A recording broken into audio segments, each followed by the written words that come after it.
Ok, pues a veces no me responde nadie a esto, a la invitación de preguntar, pero tenéis la oportunidad. ¿Alguno se le ocurre algo que quisiera preguntarme referente a las cosas del Señor, a la Biblia, a lo que sea? ¿Eh? Yo no me lo sé todo, así que digo de antemano, pero uno tiene cierta experiencia ya. Eh, son muchos años. Me di cuenta hace tiempo, sigo hablando mientras nadie levante la mano, pero me di cuenta no hace tanto que me convertí con 16 años y 8 meses, que es la sexta parte de un siglo. La sexta parte de un siglo. Y ahora han transcurrido más de otros dos tercios de siglo. O sea, llevo de creyente como 68 años, desde el febrero del 56 hasta abril ahora del 24, son más de 68 años. Y a mí me gusta la Biblia. Cuando me convertí no sabía apenas nada.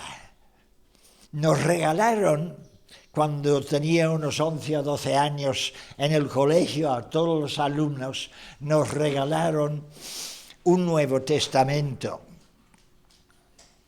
Y estaba nuevecito, 4 años después, porque no lo había tocado, no lo había mirado, no lo había abierto para nada. No me interesaba, no me llamaba la atención. Entonces, cuando me convertí,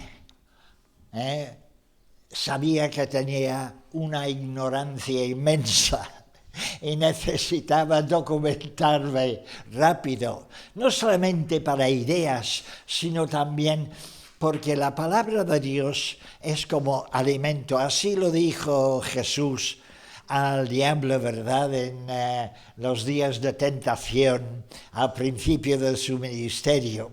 Después de ser bautizado, fue al desierto y a la primera tentación él respondió: no solo de pan vivirá el hombre o la mujer, sino de cada palabra de Dios. Es alimento diario para nosotros.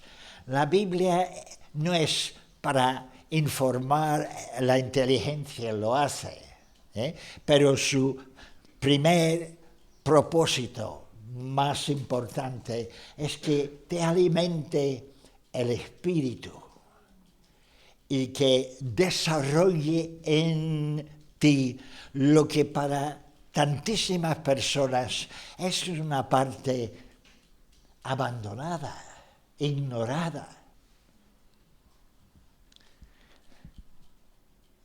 Cuando estaba unos días en Aguadulce, en primera línea de la playa, veía, mientras desayunaba o cenaba también, veía a la gente joven y la gente más mayor con el footing ahí por el paseo marítimo. La gente hoy en día sí tiene interés en el desarrollo o la protección, digamos, de nuestro físico. Pero desgraciadamente muchos no dan atención a nuestra vida interior. Bueno, sigo sin ver ninguna mano levantada y yo no puedo obligaros a preguntar. ¿Alguno? ¿Ya? Última oportunidad, quizás. Última oportunidad, ¿sí? Venga, hombre. Dime. Una pregunta, bueno, los cristianos en general, ¿no? Todos piensan que, claro, no somos perfectos, ¿no? Todos pecamos. ¿Hay alguna, aparte, o sea, es muy reconfortante saber que Dios perdona. Ven, pero no. ven conmigo, ven conmigo. Ay, no. Parece, te escondes ahí Que soy- y eso. Bueno, me da ¿Qué quieres saber? Se me olvidó. En palabras muy sencillas. No, es que me puse un poco nervioso. Sí, yo lo comprendo. Vale, está bien. Bueno, algo que me pasa a mí. Te voy a contar una cosa mientras Sí, sí. se te pierden los nervios. Sí. Mira, nosotros en el colegio, yo antes de convertirme, no quería expresar ninguna opinión públicamente sobre nada. Y entonces teníamos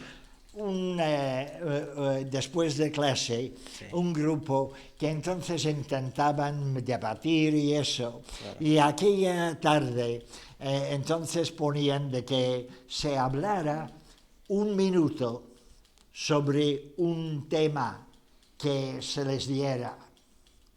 Y entonces cuando muchos ya habían hablado, entonces veían a un servidor que estaba muy callado. Y entonces empezaron a decir, Federico, ven tú.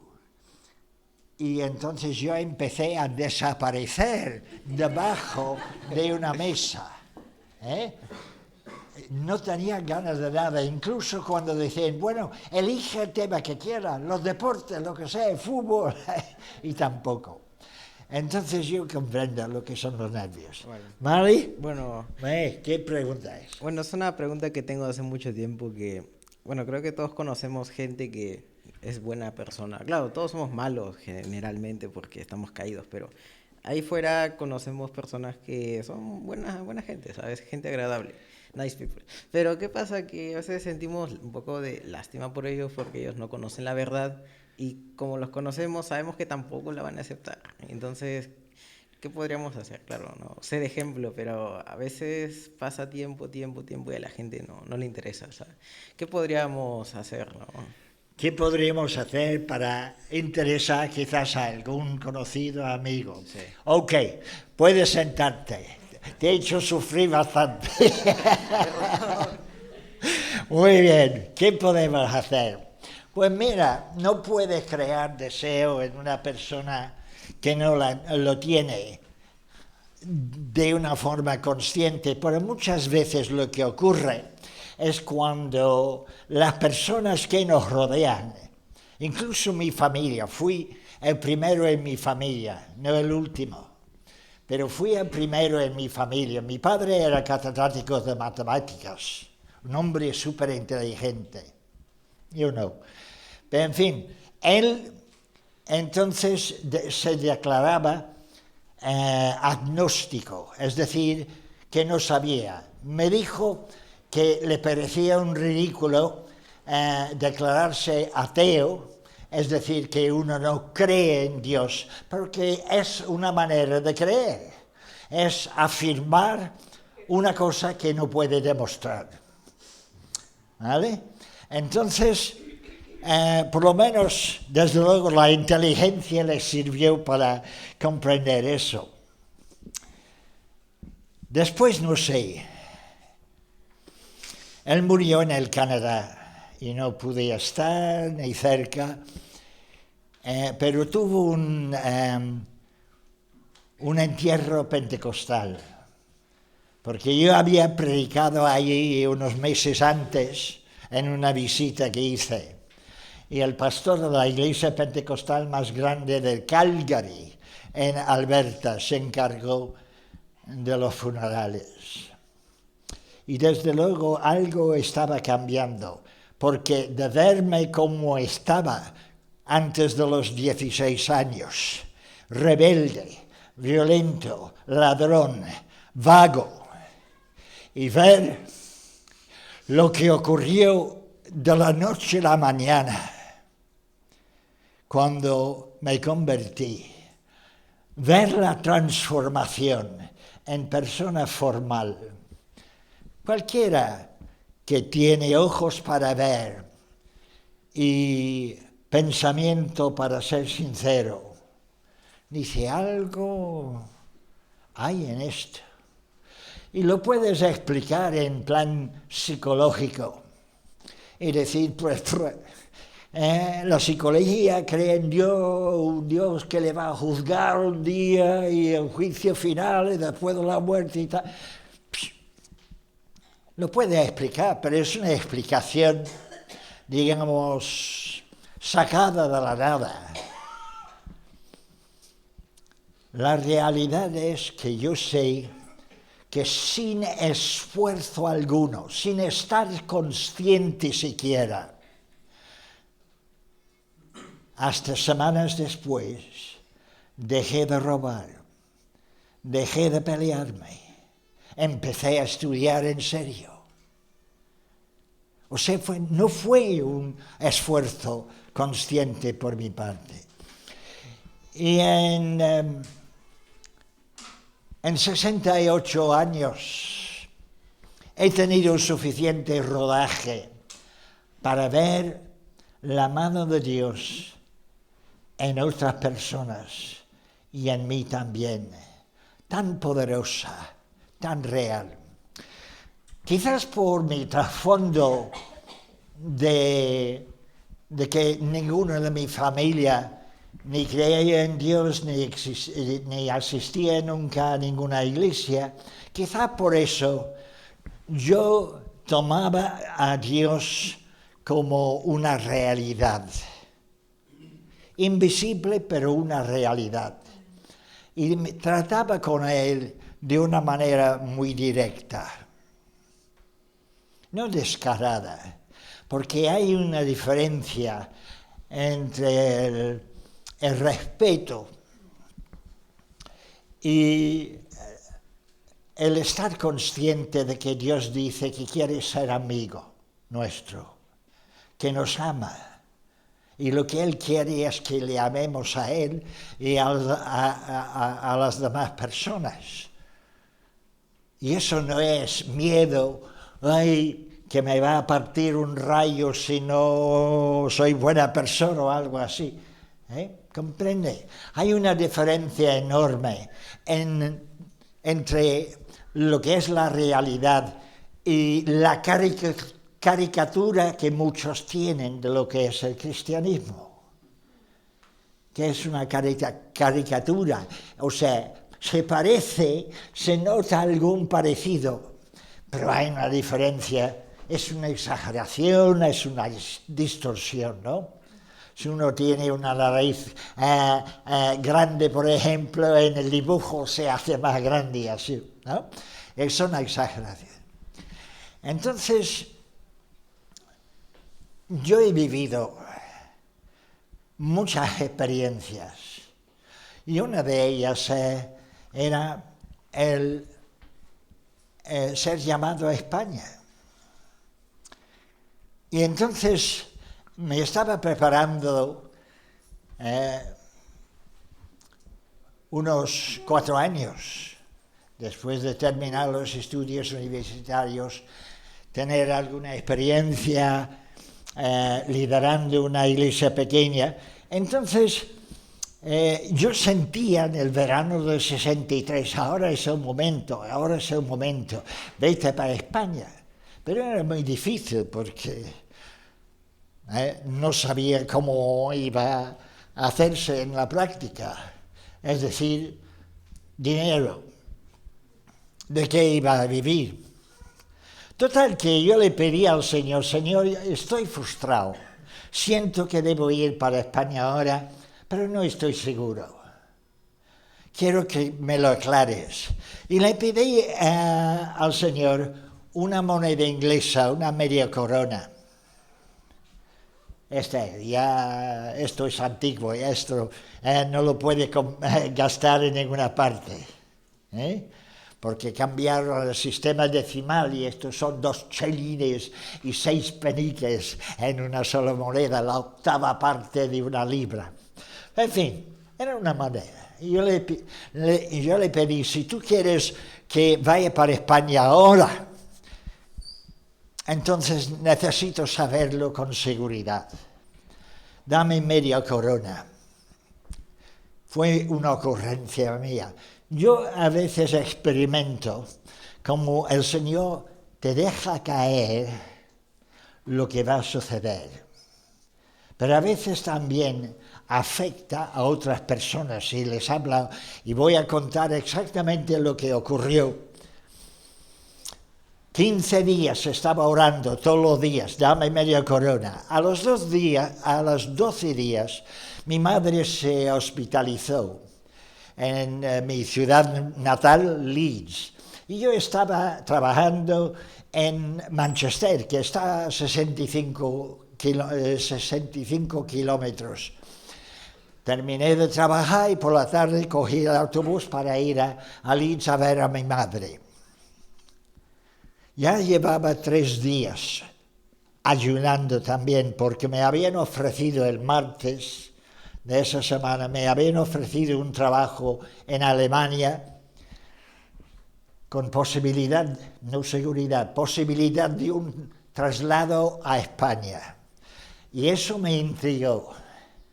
Y digo, eso me solucionaría el problema económico, porque si tengo un trabajo, tengo un sueldo. Entonces, pedí a la empresa 3 días para pensarlo. Y esos 3 días orando y ayunando. Y a mí me gusta la comida. Entonces, después de ver a mi madre el viernes en el hospital a las 7:30 de la tarde, terminó la hora de visita y salí pensando, pues ahora tengo que llamar por teléfono porque no tengo ningún indicio. Pero pensé, si escucha, es viernes y los viernes hay culto de oración en la iglesia. Voy ahí. Llegué tarde por trasladarme del hospital. Mientras llegaba eran las 8. Ellos habían terminado los preliminares y empezaron a orar. Y yo me metí donde podía, entre 40 o 50 personas. Y a mitad del tiempo de oración, sobre las 8:30, una hermana con una voz muy baja empezó a orar. Y dijo, y estaba orando cosas normales, pero de pronto, en lugar de hablar con Dios, empezó a hablar de Dios a nosotros. Y las primeras palabras que yo oí de ella, que estaba sentado bastante cerca, las primeras palabras eran, "You're in a dilemma." Estás en un dilema. Y seguía, "There are 2 ways opening ahead of you." Hay 2 caminos que se abren delante de ti. "And you don't know which to choose." Y no sabes cuál coger. Y yo pensé, si de los 40 o 50 que estábamos, quizás solamente 8 o 10 podríamos oír lo que estaba diciendo. Y Dios no va a hablar a alguien que no puede oír. Tiene que ser para alguno cerquita, y esto me cuadra. Entonces puse mucha atención a cómo seguía esa hermana y terminó con estas palabras. "Behold, I have set the land before you." He aquí, he puesto la tierra delante de ti. Para mí, eso fue Deuteronomio capítulo 1, versículo 8, si mal no recuerdo. Y que era un versículo que Dios había usado 4 años antes para confirmarme que quería que viniera para España.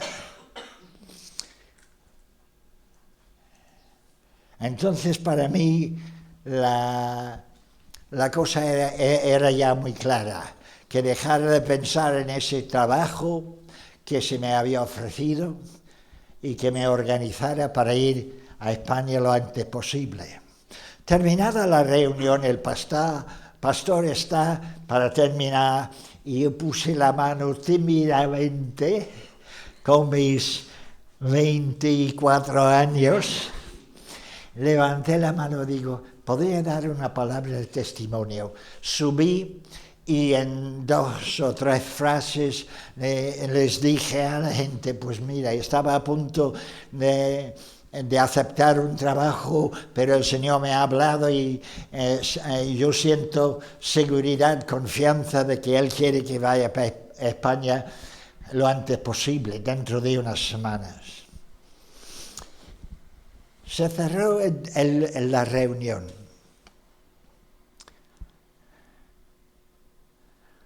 Y a los 2 minutos más o menos, otra hermana, una mujer de mucha oración, se me acerca y dice, mientras tú estabas hablando, Dios me dijo que le diera esto y me metió en la mano una media corona. Y es difícil procurar rechazar la evidencia de cosas así, que una casualidad, porque lo que yo llevaba 15 días pidiéndolo como señal concreta y que ella, años después, cuando ya estaba casado, visitando aquella iglesia, mi esposa habló con esa señora y ella dijo lo siguiente: tuve una discusión con el Señor sobre esa media corona, porque yo le dije al principio, mi marido está en el paro, así que no, porque estamos mal de dinero. El Señor no se dejó asustar por esa respuesta y le repitió la instrucción. Le dice, dale a Federico media corona. Así ahora lo piensa bien. Y lo que dijo fue, bueno, le daré 2 chelines. Una media corona vale 2 chelines y medio, 6 peniques de los antiguos. O sea que ya estaba regateando con el Señor cuando está hablándole de una forma extraordinaria y está regateando por 6 peniques. Entonces, el Señor le tuvo que decir la tercera vez, dale media corona. Y ella pensó, si él tiene problemas económicos, media corona no le va a solucionar gran cosa. No lo entendía, pero estaba obligada a ser obediente ante esa insistencia. ¿Comprende? Vino y cuando me dio esa media corona en mi mano dije, hermano, llevo 15 días pidiéndole al Señor esto.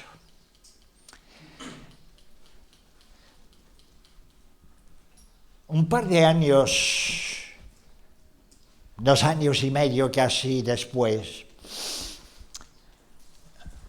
hablamos Joyce y yo de casarnos. Y yo le dije, mire, yo estoy en Almería, tú estás en Manchester terminando los estudios de magisterio. Yo creo que enseguida que termines los estudios, que nos deberíamos casar, ¿no?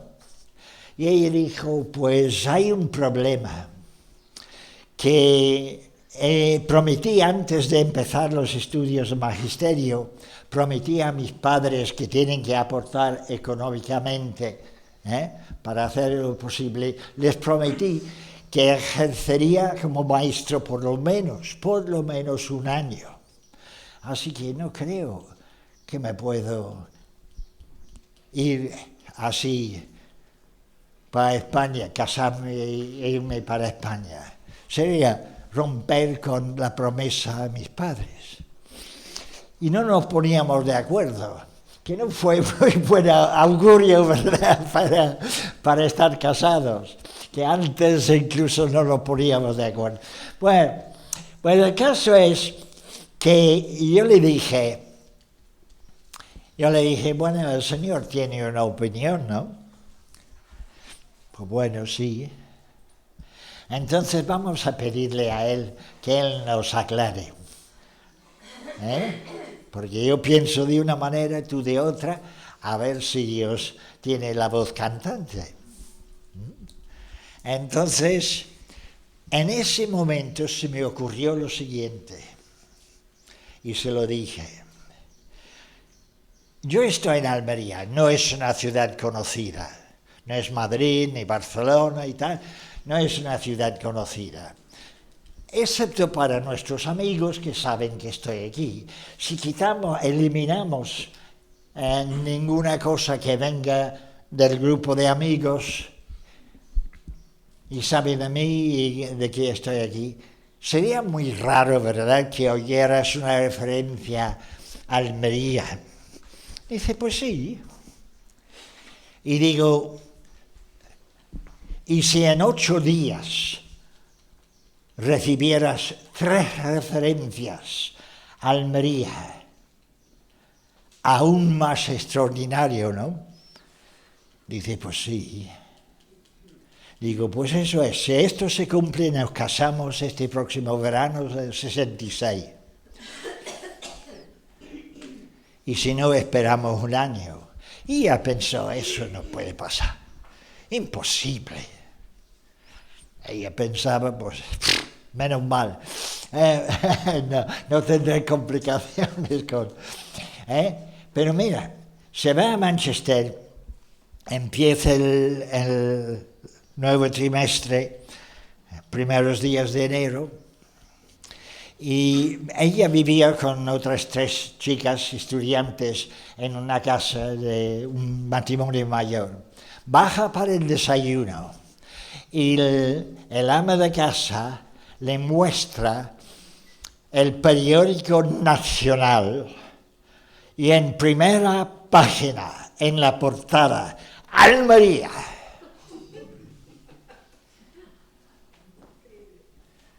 Dos aviones norteamericanos chocan. Uno de ellos lleva 4 artefactos nucleares. 3 caen a tierra y son recuperadas. Pero el 4º cae al mar y es difícil de recuperar. Tienen que traer maquinaria especial para recuperarlo y tardan en hacerlo. Así que sigue la noticia. Y en los restantes días, 2 referencias más haciendo 3 en 8 días. Nos casamos el 6 de julio del año 66, ella con su título de magisterio recién sacado. Luego entonces nos tuvimos que organizar, fue un poco complicado, que ella entonces iba y venía, yo también iba y venía un poco para no perder el contacto y si nos viéramos, ¿tú quién eres? Así que el Señor es extraordinario, cosas imposibles ocurren. El Señor a veces sana de una manera increíble. Yo estuve en Birmingham en una reunión, había 12.000 personas en un gran recinto. Y el predicador fue corriendo a un lado. Yo estaba en la parte de atrás y veo como él fue corriendo, terminada de predicar, a una mujer en silla de ruedas. Un amigo mío estaba a 5 metros y escuchó todo. Entonces, él oró por ella. La mujer se llama Jean Neal. Fue el 88. No sé si vive ella todavía. El que oró por ella ya falleció. Han pasado los años. Pero el caso es que 12.000 personas vieron esto. El predicador se llamaba Reinhard Bonk, alemán. Y entonces, al terminar de orar, dice, ahora levántese, hermana. Y el marido estaba detrás y pone las manos en los hombros de ella, diciendo, no, Jim, te va a caer. Esta mujer llevaba 25 años en silla de ruedas. Había tenido 5 operaciones a la espina dorsal. Esperaba una posible 6ª operación. No es una cosa superficial. Y ella le dijo a su marido, suéltame que voy a andar en el nombre de Cristo. Y con eso se puso de pie, salió de la silla y empezó a correr por ese gran auditorio, una explosión de asombro y de alabanza de 12.000 personas. Luego subió a la plataforma y dice, hace 15 días tuve un sueño. En el sueño me vi en un auditorio grande que no reconocía, pero al entrar esta noche vi que era el mismo. En mi sueño oí a un predicador con un acento, predicando en inglés, pero con un acento extranjero. El predicador alemán hablaba inglés muy bien, pero se le nota. Dice, en mi sueño vi cómo vino y oró por mí, y vi cómo me levanté, y vi cómo corrí, y ustedes lo han visto, vi cómo corrí por todo el auditorio. Vi luego cómo me subieron aquí a la plataforma. Antes de llegar, yo por mi sueño sabía el color de la alfombra.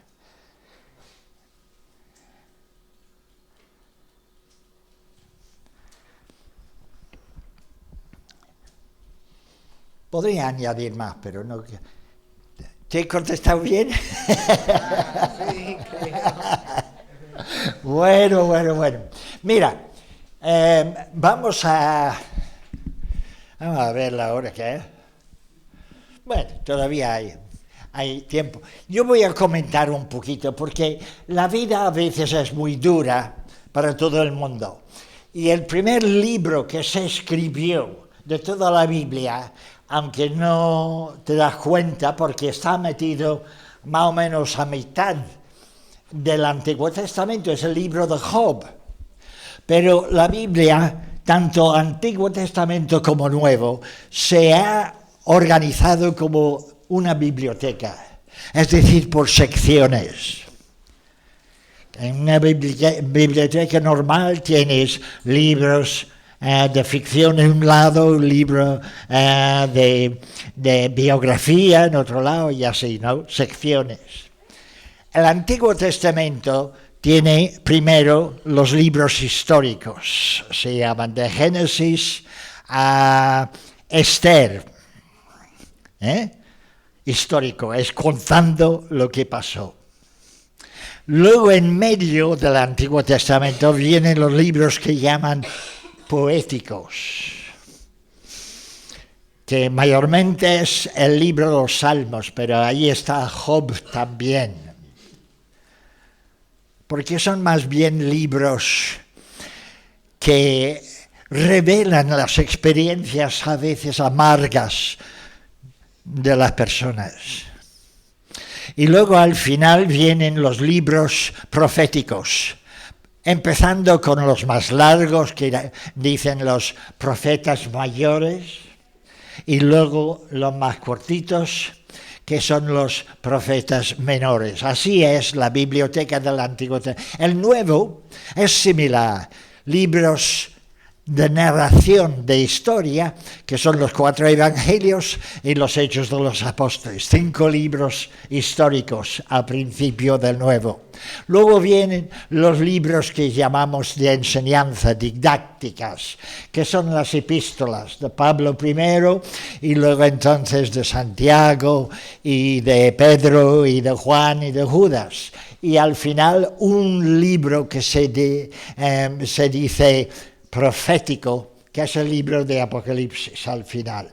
Así es la Biblia distribuida. Yo quiero compartiros un poquito, si os parece bien, algo sobre el libro de Job, porque la vida no es fácil, muchas veces, y nos suceden experiencias que no hemos tenido la culpa, pasan accidentes, enfermedades, pobreza, que no sabes cómo va a sacar para... Mi padre pertenecía a una familia relativamente numerosa. Mi madre, mi abuela, por parte de mi madre, era una de 9 hijos. 4 murieron de pequeños, porque eran aquellos tiempos, hace 100 años y más. Entonces, el sufrimiento es común incluso en una sociedad más desarrollada, económicamente más rica, y entonces pues... Pero todos tenemos dificultades más pequeñas, más grandes a lo largo de nuestras vidas. Y algunas de las experiencias vienen así de golpe, inesperadamente, y nos tambalean.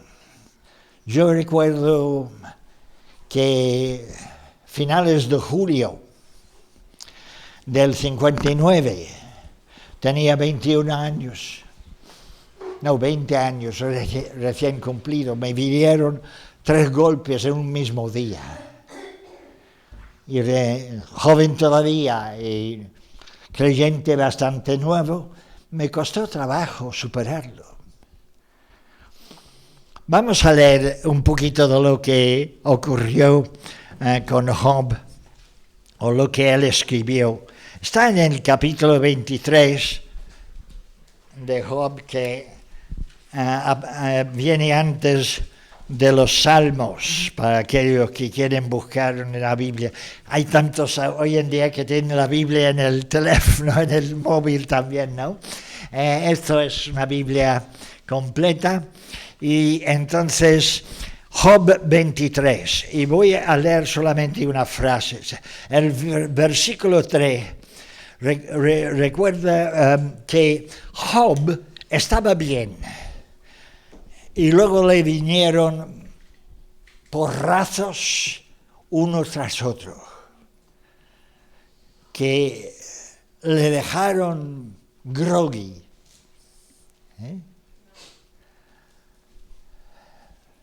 Afectó su fortuna, su familia y su físico.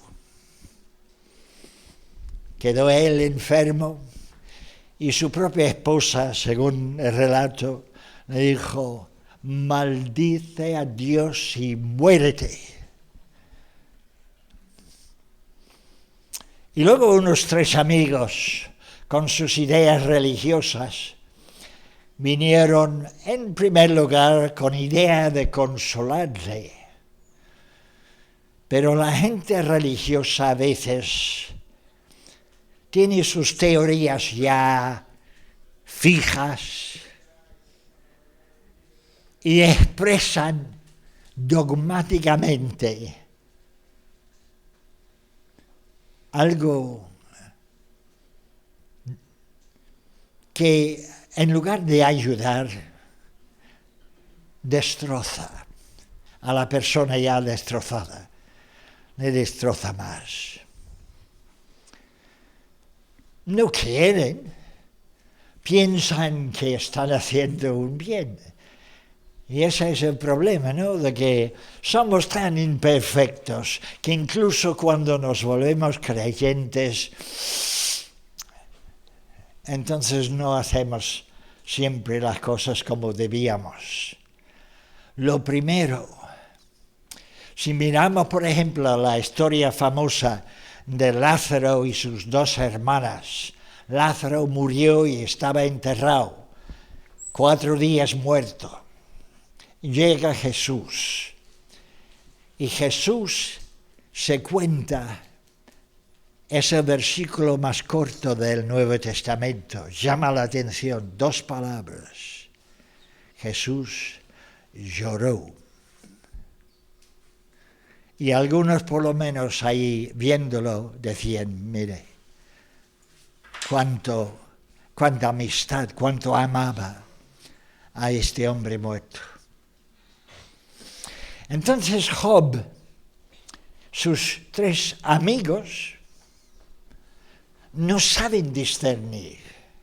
Están con sus propias opiniones y a ciegas repiten, tiene que haber algún fallo en ti, alguna desobediencia y tal, alguna rebelión contra Dios y esto es castigo. Me acuerdo hace ya, será 30 años, cosas así, un exfutbolista del Tottenham, muy bueno como futbolista, Glenn Hoddle, se hizo entrenador de la selección inglesa. Y se habían metido a Glenn Hoddle unas ideas en la cabeza que la gente define como karma, con K. No calma, con una L y una C inicial. Karma. Es una idea religiosa que más o menos cobras lo que mereces.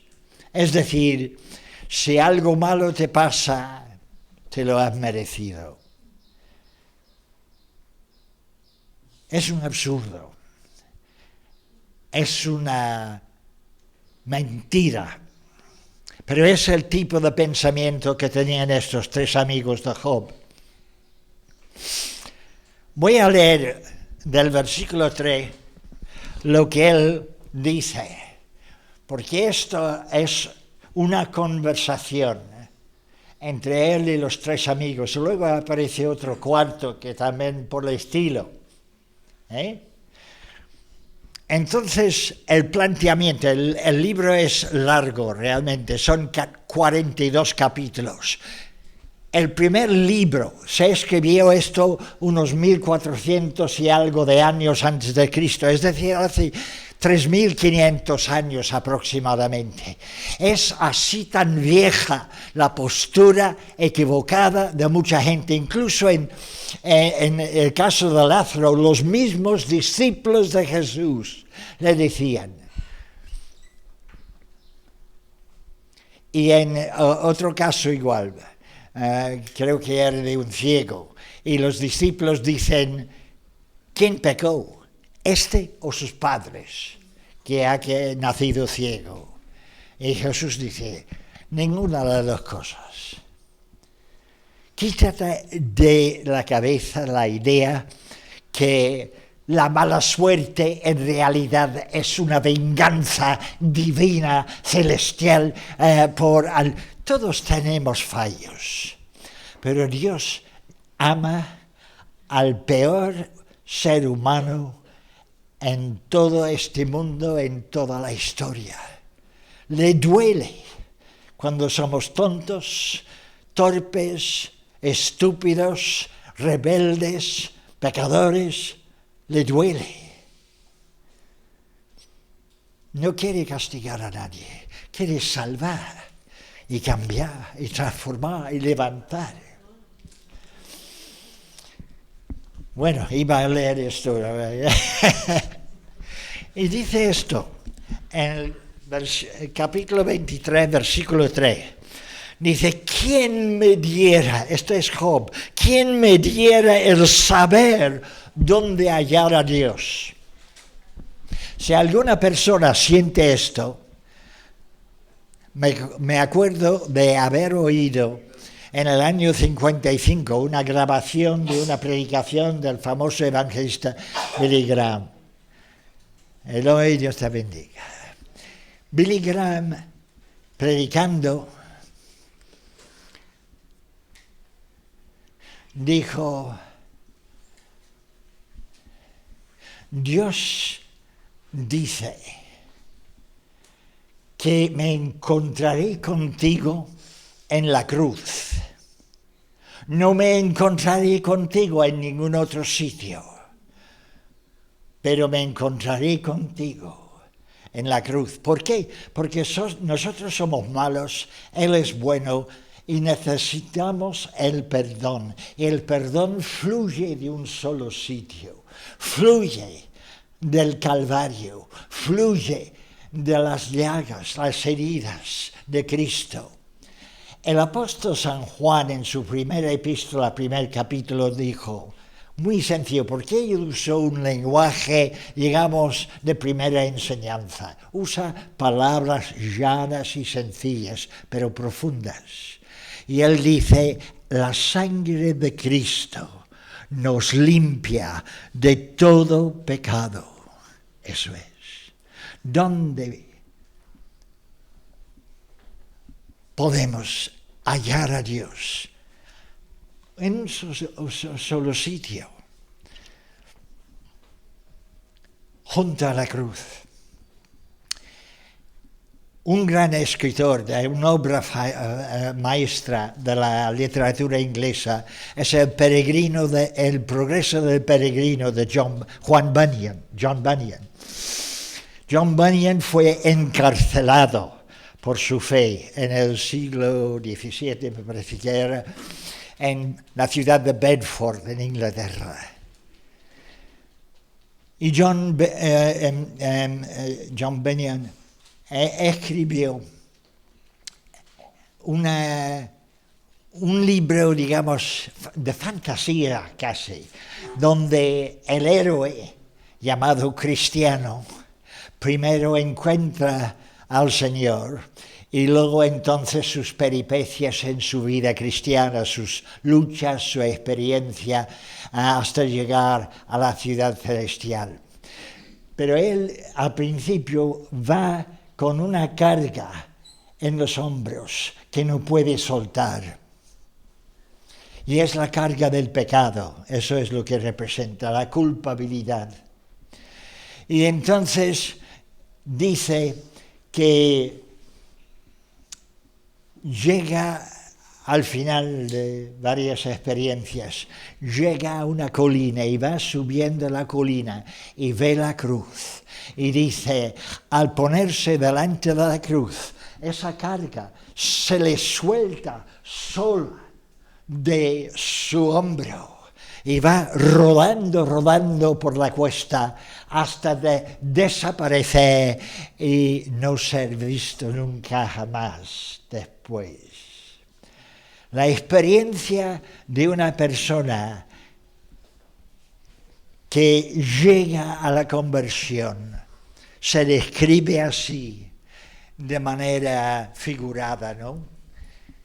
Es cuando sentimos nuestra culpabilidad ante Dios, que estamos intranquilos y vamos buscando una solución. ¿Dónde puedo hallar a Dios?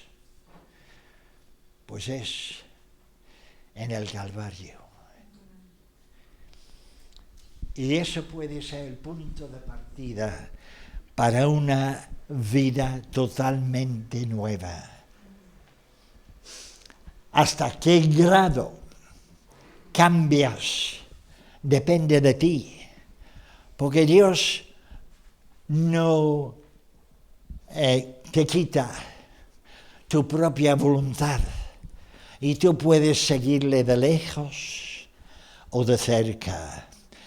Yo recomiendo con toda mi alma lo primero, no, de lejos seguirle, no, de cerca, síguele de cerca.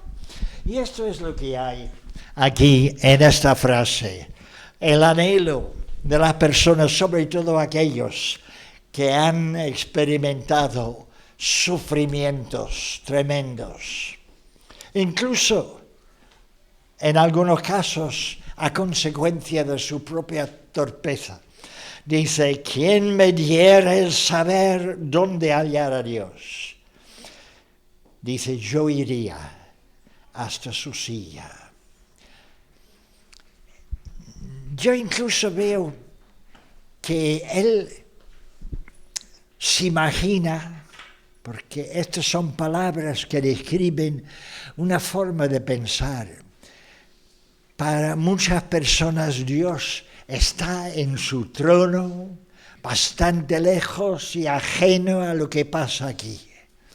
Cuando dice silla, yo iría hasta su silla, está diciendo que yo tengo la sensación que Dios no es severo,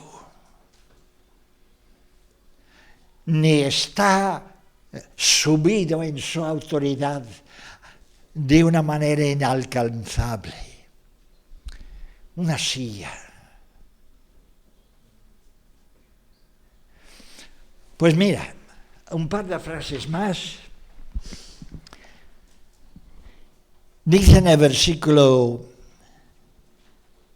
6, dice, ¿contendería conmigo con grandeza de fuerza? O sea, se pregunta, se plantea, si Dios estaría ya entonces expresando su desaprobación, contendiendo con él.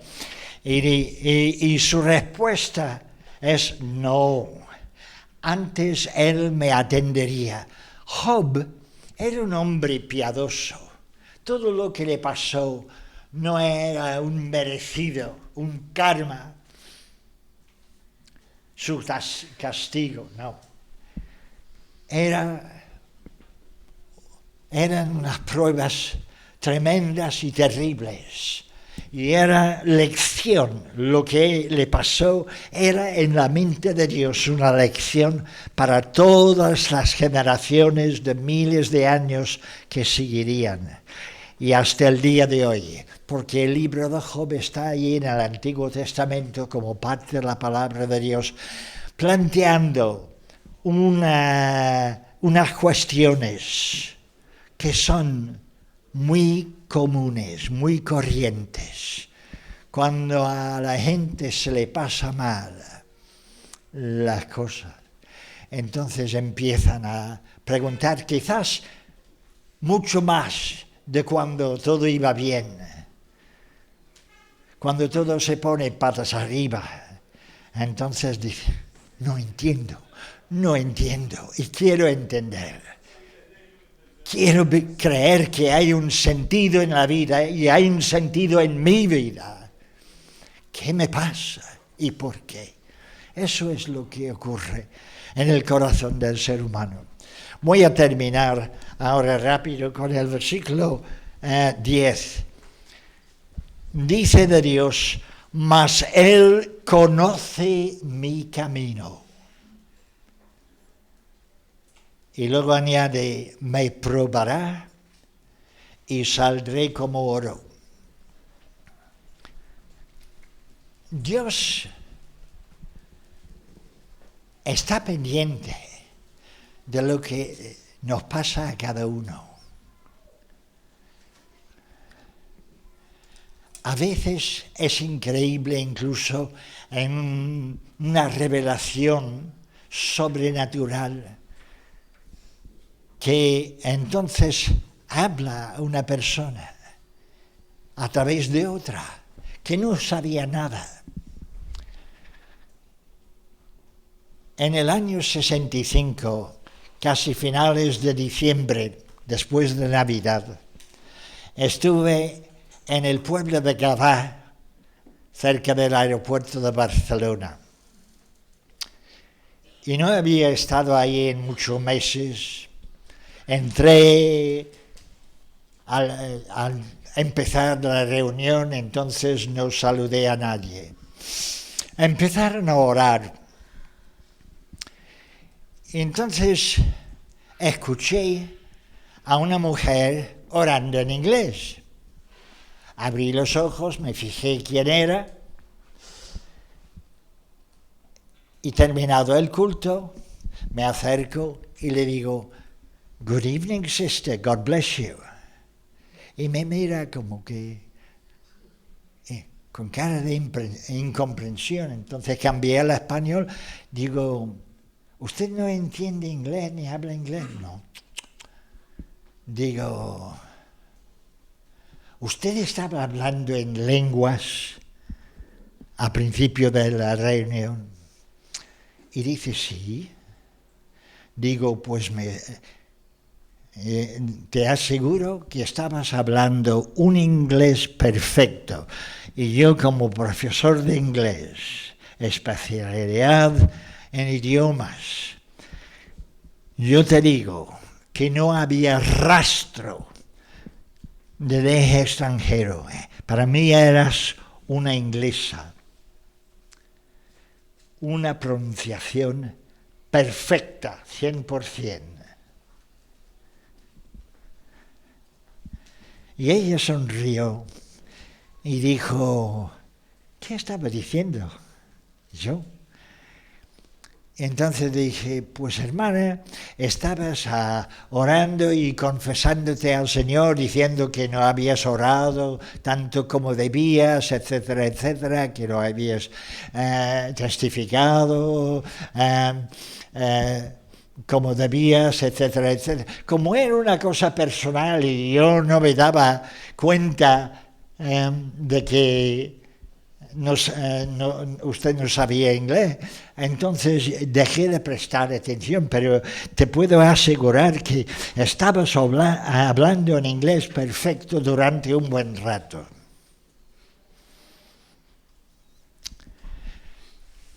En este mismo local, octubre del año 73, traje para un fin de semana un predicador galés, del país de Gales. No sabía nada de español. Aterrizó, por primera vez en España, aterrizó a las 5 de la tarde. Vino a nuestra casa, tomamos un poco de té, lo típico, y entonces vinimos para el culto a las 8 de la tarde. Él predicó y yo le traducía. Terminada la predicación, él empezó a hablar en lenguas. Y de pronto dijo una frase. Dice, la roca y la fuente. Y lo que es más difícil para uno de Reino Unido en la pronunciación es la R. La roca. Y lo decía bien. La roca y la fuente, sin saber español, hablando en lenguas, una frase completa a la perfección. Entonces, Dios nos puede asombrar y quizás no has experimentado nunca una cosa semejante, pero nunca es tarde si la dicha es buena. Y entonces yo os reto a cada uno a esperar más de Dios en tu vida, a entregarte más a Dios, porque no vas a perder, vas a ser el ganador. Él me atendería, me probará, pero saldré como oro. Deja que Dios ponga su mano sobre tu vida. Si es por primera vez, si nunca te has entregado a Él, hoy es el día.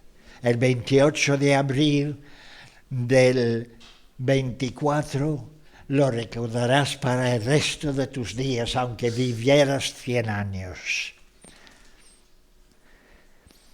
Y si ya eres creyente, renueva tu consagración y tu decisión y tu dedicación.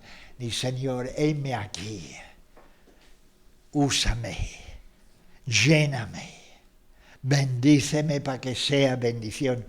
Abraham, para terminar, Abraham en el Antiguo Testamento es el prototipo del creyente, el prototipo. Si lees cosas del Nuevo Testamento, sobre todo Romanos, por ejemplo, te das cuenta de que es así. Él es un ejemplo. El creyente por excelencia. Y entonces Dios le dijo a él, ciertamente bendiciendo te bendeciré. Eso es bueno, porque no es te bendeciré, bendiciendo te bendeciré. Y te haré bendición. Uno de los cánticos que recién convertido me gustó fue de ser un canal de bendición. Y es eso. Si la bendición de Dios llega a tu vida y te llena, entonces sale por la primera apertura que encuentra. Y entonces te encuentras hablando de una forma natural. Naturalidad, porque la plenitud de Dios en ti tiene que tener salida.